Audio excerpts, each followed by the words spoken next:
ओम शांति।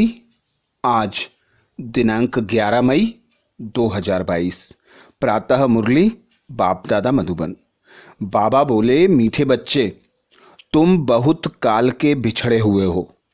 तुमने ही पूरे 84 जन्मों का पार्ट बजाया है। अब तुम्हें दुख के बंधन से सुख के संबंध में जाना है तो अपार खुशी में रहो। हमारा बाबा आकर हम बच्चों को स्मृति दिलाते हैं कि तुम एक आत्मा हो, मैं तुम्हारा पिता परमात्मा हूँ। तुम आत्मा जो ब्राह्मण बनती हो, तुम ही 84 जन्मों का पार्ट बजाती हो। 84 जन्मों का पार्ट सभी नहीं बजाते, केवल तुम ब्राह्मण आत्माएं ही बजाती हो जो बहुत काल से मुझसे बिछड़े हुए हो। अब मैं इस धरा पर आता हूँ कलयुग अंत और सतयुग आदि में, तो तुम बच्चों को दुख के बंधन से मुक्त कर सुख के संबंध में ले जाता हूँ। तो तुम बच्चों को अपने भाग्य पर, अपने भविष्य पर कितना हर्षित होना चाहिए, कितनी अपार खुशी होनी चाहिए, तो उस खुशी में रहो। एक पिता परमात्मा को याद करो। प्रश्न किया बाबा ने, अपार खुशी किन बच्चों को सदा रह सकती है? अपार खुशी किन बच्चों को सदा रह सकती है? उत्तर में बाबा बोले, जिन्हें निश्चय है कि पहला पॉइंट, बाबा हमें विश्व का मालिक बनाने आया है। दूसरा पॉइंट, हमारा सच्चा बाबा वही गीता का सच्चा ज्ञान सुनाने आया है। तीसरा पॉइंट, हम आत्मा अब ईश्वर की गोद में बैठे हैं। हम आत्मा इस शरीर सहित बाप की बनी हूँ। चौथा पॉइंट, बाबा हमें भक्ति का फल सद्गति देने आया है। पांचवा पॉइंट, बाबा हमें त्रिकालदर्शी बनाया है। बाबा ने हमें त्रिकालदर्शी बनाया है। छठा पॉइंट, भगवान ने हमें माँ बनकर एडॉप्ट किया है। हम गॉडली स्टूडेंट हैं जो इस स्मृति व निश्चय में रहते, उन्हें अपार खुशी रहती है। ओम शांति। बच्चों को निश्चय है कि हम आत्मा हैं। बाबा भगवान हमको पढ़ा रहा है, तो बच्चों को बहुत खुशी होनी चाहिए। सम्मुख आने से आत्मा समझती है कि बाबा आया हुआ है सबकी सद्गति करने। सर्व के सद्गति दाता, जीवन मुक्ति दाता वही हैं। बच्चे जानते हैं बाबा घड़ी घड़ी भुला देती है। बच्चे जानते हैं माया घड़ी घड़ी भुला देती है, परंतु यह तो समझते हैं ना कि हम बाबा के सम्मुख बैठे हैं। निराकार बाबा इस रथ पर सवार है। जैसे मुसलमान लोग पटका घोड़े पर रखते हैं, कहेंगे इस घोड़े पर मोहम्मद की सवारी थी, निशानी रख देते हैं। यहाँ तो है निराकार बाबा की प्रवेशता।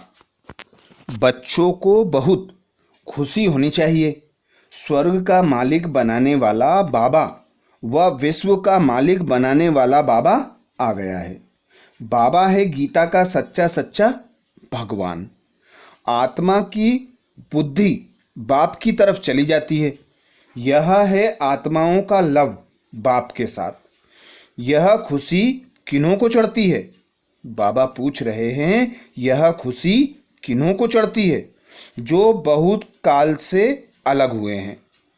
बाबा खुद भी कहते हैं, मैंने तुमको सुख के संबंध में भेजा था, अब दुख के बंधन में हो। तुम अभी समझते हो सब, तो 84 जन्म लेते नहीं। 84 लाख का चक्र तो कोई की बुद्धि में बैठ ना सके। बाबा ने 84 का चक्र बिल्कुल ठीक बताया है। बाबा के बच्चे 84 जन्म लेते रहते हैं। अभी तो तुम जानते हो हम आत्मा इन आर्गन्स द्वारा सुनते हैं। बाबा इस मुख द्वारा सुना रहे हैं। खुद कहते हैं मुझे इन आर्गन्स का आधार लेना पड़ता है। इनका नाम ब्रह्मा रखना पड़े। प्रजापिता ब्रह्मा तो मनुष्य चाहिए ना। सूक्ष्म वतन में थोड़े ही कहेंगे प्रजापिता ब्रह्मा। स्थूल वतन में आकर कहते हैं मैं इस ब्रह्मा तन में प्रवेश कर तुमको एडॉप्ट करता हूँ। तुम जानते हो हम आत्माएं ईश्वर की गोद में जाती हैं। शरीर बिगड़ तो गोद हो ना सके। आत्मा कहती है मैं शरीर द्वारा उनकी बनती हूँ। यह शरीर उसने लोन लिया है। यह जीव अर्थात शरीर उनका नहीं है। परमात्मा ने इनमें प्रवेश किया है। तुम आत्मा भी शरीर में प्रवेश हुई हो ना।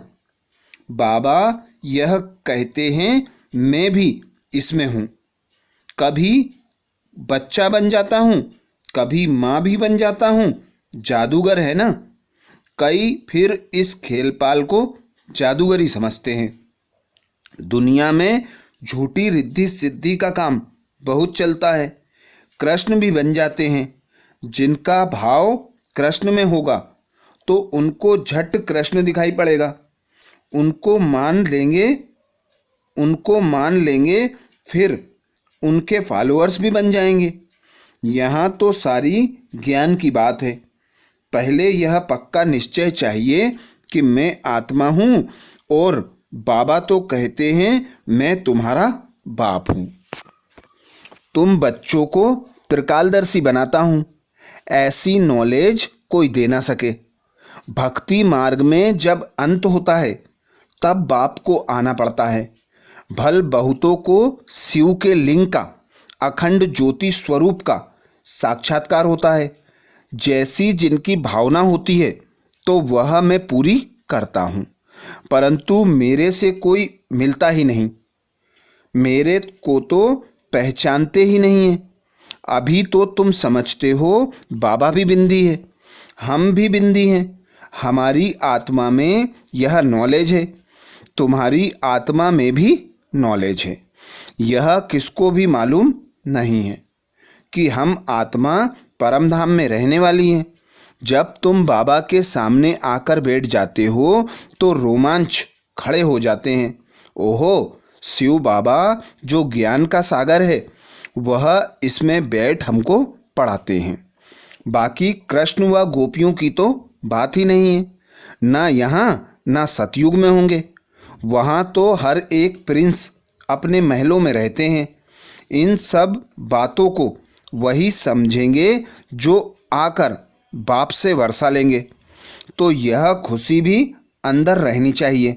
कहते भी हैं तुम मात पिता हम बालक तेरे, परंतु इसका भी अर्थ नहीं समझते। पिता तो ठीक है, फिर माता किसको कहा जाता है? माता तो जरूर चाहिए। इस माता की कोई माता हो ना सके। यह राज बड़ा समझने का है और बाप को याद करना है। बाप कहते हैं तुम्हारे में भी कोई अवगुण नहीं होना चाहिए। गाते भी हैं मुझ निर्गुण हारे में कोई गुण नहीं। अब बच्चों को गुणवान बनना पड़े।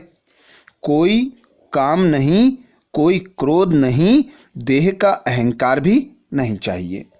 इस समय तुम यहाँ बैठे हो, जानते हो हम यहाँ हैं।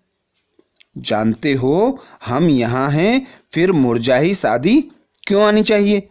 परंतु यह परिपक्व अवस्था अंत में होगी। गाया भी हुआ है अतीन्द्रिय सुख। पूछना है तो गोप गोपियों से पूछो। यह अंत में होगा। ऐसे कोई कह नहीं सकता कि हम 75% अतीन्द्रिय सुख में रहते हैं। इस समय पापों का बोझा बहुत है। गुरु कृपा से व गंगा स्नान से पाप नहीं कट सकते। बाप अंत में ही आकर नॉलेज देते हैं, दिखाते हैं। कन्या द्वारा बाण मरवाए और मर गए, फिर मरने के समय गंगा जल पिलाया। तुम यहाँ जब बेहोश हो जाते हो तो तुमको बाबा की याद दिलाई जाती है माँ में कम। यह बच्चों को आदत पड़ जानी चाहिए। ऐसे नहीं कोई याद कराए, शरीर छोड़ने के समय आपे ही याद आवे। बिगर किसी की मदद के बाप को याद करना है। वे लोग तो मंत्र देते हैं, वह तो कॉमन बात है। उस समय बहुत मारामारी आदि होती है। तुम भिन्न भिन्न स्थान पर रहते हो। उस समय ऐसे नहीं कहेंगे शिव शिव कहो। उस समय पूरी याद चाहिए, लव चाहिए, तब ही नंबर 1 पद प्राप्त कर सकेंगे। तुम बच्चे जानते हो मैं तुम्हारा बाप हूँ। कल्प पहले भी तुम बच्चों को गुलगुल बनाया था। सतयुग में योग बल से फूल बच्चे पैदा होंगे। दुख देने वाली कोई चीज वहाँ होती नहीं। नाम ही है स्वर्ग। परंतु वहाँ कौन निवास करते हैं, यह भारतवासी जानते नहीं। शास्त्रों में ऐसी बहुत बातें लिख दी हैं कि वहाँ भी हिरण्यकश्यप आदि थे। यह सब हैं भक्ति मार्ग की सामग्री। भक्ति भी पहले सतो प्रधान होती है, पीछे धीरे धीरे तमो प्रधान होती जाती है। बाबा कहते हैं मैं तुमको आसमान पर चढ़ाता हूँ, तुम धीरे धीरे नीचे आ जाते हो। मनुष्य कोई की महिमा है ही नहीं। सर्व का सद्गति दाता एक ही बाप है। बाकी गुरु लोग अनेक प्रकार की तीर्थ यात्रा आदि सिखलाते हैं, फिर भी नीचे गिरते रहते हैं। भक्ति मार्ग में मीरा को भल साक्षात्कार हुआ, परंतु वह कोई विश्व की मालिक थोड़ी बनी। तुमको तो बाबा कहते हैं जिन्न बनो। तुमको काम देता हूँ, सिर्फ अल्प बे को याद करते रहो। सिर्फ अल्प बे को याद करते रहो। अगर थक जाएंगे, याद नहीं करेंगे तो माया कच्चा खा जाएगी। एक कहानी भी है, जिन्न खा गया। बाबा भी कहते हैं तुम याद नहीं करेंगे तो माया कच्चा खा जाएगी। याद में बैठने से खुशी चढ़ती है। बाबा हमको विश्व का मालिक बनाते हैं। बाबा सामने बैठे हैं, तुम आत्माएं सुनती हो। मीठे लाडले बच्चे, मैं तुमको मुक्ति धाम में ले चलने आया हूँ। भल वापिस जाने की कोशिश बहुत करते हैं, परंतु कोई जा नहीं सकते। कलयुग के बाद सतयुग, रात के बाद दिन आना ही है। तुम जानते हो सतयुग में हम ही होंगे। बाबा फिर से हमको राज्य भाग देते हैं। खुशी का पारा चढ़ेगा अंत में, जब फाइनल होंगे विनाश हो जाएगा। तुम साक्षी होकर देखते रहेंगे। खूने नायक खेल है ना। क्या गुनाह किया जो मारने लिए बम आदि बनाए हैं। मरेंगे तो सही, यह भी समझते हैं। मरेंगे तो सही, वह भी समझते हैं। हमको कोई प्रेर रहे हैं, जो नहीं चाहते भी हम यह बम्स आदि बनाते हैं। खर्चा तो बहुत होता है। ड्रामा में नूंद है, इसमें विनाश होना ही है। अनेक धर्म बीच एक धर्म राज्य कर न सके। अब अनेक धर्मों का विनाश हो, एक धर्म की स्थापना होनी है। तो बाबा कहते हैं तुम जानते हो हम बाबा की श्रीमत पर राज्य स्थापन कर रहे हैं। वह फिर चले जाते हैं मैदान पर ड्रिल आदि सीखने के लिए। समझते हैं मरना और मारना है। यहाँ तो वह बात ही नहीं। बहुत खुशी रहनी चाहिए कि बाबा आया है। प्राचीन भारत का राजयोग निराकार भगवान ने ही सिखाया था। नाम बदलकर कृष्ण रख दिया है। सन्यासी लोग समझते हैं हमारा प्राचीन योग है। तुमको कितना अच्छी रीति समझाते हैं। बच्चे मुझे पहचानते हो, मैं तुम्हारा बाप हूँ। मुझे ही पतित पावन ज्ञान का सागर भी कहते हो। कृष्ण तो पतित दुनिया में आ ना सके। कृष्ण को फिर द्वापर में ले गए हैं। कितनी गलतफहमी है। बिल्कुल तमो प्रधान बन गए हैं। मैं आता ही तब हूँ जब सबको मुक्ति में ले जाना है। तुम जानते हो हम पढ़ रहे हैं, हम गॉडली स्टूडेंट हैं। यह सिमरन करते रहो तो रोमांच खड़े हो जाएंगे। बाबा तुम बच्चों को ज्ञान का गर्भ धारण करा रहे हैं, फिर तुम यह भूल जाते हो। बच्चा पैदा हुआ और बाबा कहने लग पड़ा, समझ जाते हैं हम बारिश हैं, तो निरंतर दादे को याद करो। बाबा मत देते हैं, बच्चे काम महाशत्रु है, इसने तुमको आदि मध्य अंत बहुत दुख दिया है। यह है मृत्युलोक, वेश्यालय। राम शिवालय बनाते हैं जिसमें देवी देवता धर्म का राज्य होता है, परंतु उन्होंने कैसे राज्य लिया, कब लिया, यह तुम अब जान गए हो। वह समझते गॉड गॉडेज कभी पुनर्जन्म नहीं लेते हैं। किस एक बड़े को समझ में आ जाए तो आवाज फैल जाएगा, गरीब की तो कोई सुनते ही नहीं। तुम्हारे में भी नंबरवार धारणा वाले हैं। स्कूल एक ही है, टीचर एक ही है, बाकी पढ़ने वाले नंबरवार हैं। अच्छा, मीठे मीठे सिकिलदे बच्चों प्रति मात पिता बाप दादा का याद प्यार और गुड मॉर्निंग। रूहानी बाप की रूहानी बच्चों को नमस्ते। हम रूहानी बच्चों की रूहानी बाप दादा को याद प्यार गुड मॉर्निंग और नमस्ते। धारणा के लिए मुख्य सार में बाबा बोले, माया के वार से बचने के लिए जिन्न बन अल्फ और बे को याद करते रहना है। सिर पर जो पापों का बोझा है उसे योग बल से उतारना है। अतीन्द्रिय सुख में रहना है। दूसरी पॉइंट बाबा बोले, मुख से सिर्फ सिव सिव नहीं करना है, बाप से सच्चा लव रखना है। कांटों से फूल बनाने की सेवा में तत्पर रहना है। आज बाबा ने हम बच्चों को वरदान दिया। वरदान में बाबा बोले, निश्चिंत स्थिति द्वारा यथार्थ जजमेंट देने वाले, निश्चय बुद्धि विजयी रत्न भाव। निश्चिंत स्थिति द्वारा यथार्थ जजमेंट देने वाले, निश्चय बुद्धि विजयी रत्न भाव। डिटेल में बाबा बोले, सदा विजयी बनने का सहज साधन है एक बल एक भरोसा। एक में भरोसा है तो बल मिलता है। निश्चय सदा निश्चित बनाता है, निश्चय सदा निश्चिंत बनाता है, और जिसकी स्थिति निश्चिंत है वह हर कार्य में सफल होता है, क्योंकि निश्चिंत रहने से बुद्धि जजमेंट यथार्थ करती है। तो यथार्थ निर्णय का आधार है निश्चय बुद्धि निश्चिंत। सोचने की भी आवश्यकता नहीं, क्योंकि फॉलो फादर करना है, कदम पर कदम रखना है। जो श्रीमत मिलती है उसी प्रमाण चलना है। सिर्फ श्रीमत के कदम पर कदम रखते चलो तो विजयी रत्न बन जाएंगे।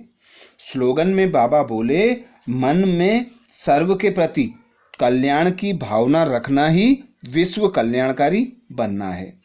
मन में सर्व के प्रति कल्याण की भावना रखना ही विश्व कल्याणकारी बनना है। आज बाबा ने मातेश्वरी जी के अनमोल महावाक्य रखे, जिसमें मातेश्वरी जी बोली, इस संगम समय पर ईश्वरीय नॉलेज जो हमें मिल रही है, क्या यही नॉलेज फिर से सतयुग में मिलेगी? अब इस पर समझाया जाता है कि सतयुग में तो हम स्वयं ज्ञान स्वरूप हैं, देवताई प्रारब्ध भोग रहे हैं, वहाँ ज्ञान की लेन देन नहीं चलती। ज्ञान की जरूरत है अज्ञानियों को। सतयुग में तो सब ज्ञान स्वरूप है, वहाँ कोई अज्ञानी रहता ही नहीं जो ज्ञान देने की जरूरत रहे। इस समय हम सारे विराट ड्रामा के आदि मध्य अंत को जानते हैं। आदि में हम कौन थे, कहाँ से आए, और मध्य में कर्म बंधन में फंसे, फिर कैसे गिरे। अंत में हमको कर्म बंधन से अतीत हो कर्मातीत देवता बनना है। अभी जो पुरुषार्थ चल रहा है, इससे हम भविष्य प्रारब्ध सतयुगी देवता बनते हैं। अगर वहाँ हमको यह मालूम होता कि हम देवताएं गिरेंगे, तो यह ख्याल आने से खुशी गायब हो जाती। तो वहाँ गिरने की नॉलेज नहीं है, यह ख्याल वहाँ नहीं रहती। हमको इस नॉलेज द्वारा अब मालूम पड़ा है कि हमको चढ़ना है और सुख की जीवन बनानी है। आधा कल्प अपनी प्रारब्ध भोग, फिर अपने आप को विस्मृत कर माया के वश होकर गिर जाते हैं।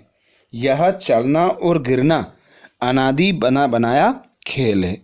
यह सारी नॉलेज अभी बुद्धि में है, यह सतयुग में नहीं रहती।